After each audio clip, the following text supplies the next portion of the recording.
मत आउ झील मिले तो मुझे बाहर पारि जदि मुझे गोटे चटकणी देवी मत 10टा चटकणी दवा बेले सक्षम अच्छी तुम नन ओडिया टोका गोटे जी फरेन अच्छी संगे सेटल हो गल तापर तुम संगे पलैब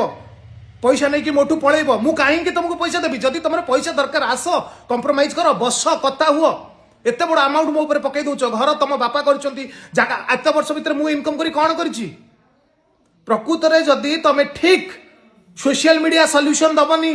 सोशल मीडिया रे कौन सी जिनस समाधान हबनी घर कली बाहर को जाऊँ लोक हसाऊे जदि प्रकृत में तुम ठीक जदि मु तुमको अत्याचार कर आगे आपण मैंने शुणु जदि ए झी मु गोटे वीडियो रे ओडिशा हल्लई दउची बाइट देकरी सब चैनल रे ताले भाबंतु मु जदि मु अत्याचार होउथिबी ना करूथिबी आ झील बोली तार गलत फायदा उठाओनी तुम जी ब्लेम कले मत आगे कौ झील ओडिशा रे कौ बाप ता झील को दबनी मु आगे केबे बाहाई परिबे जदि वर्षा स्पेशल मु तुमको रिक्वेस्ट करछि जदि प्रकृत रे तमे ठीक तुम प्रति जदि मु अन्याय करूछि प्रकृत रे जदि मु अत्याचार करूछि चलो ना कोर्ट रे फाइल कर मो एग्नेस्ट रे सोशल मीडिया रे काहे की पोस्ट करछो बारंबार धमक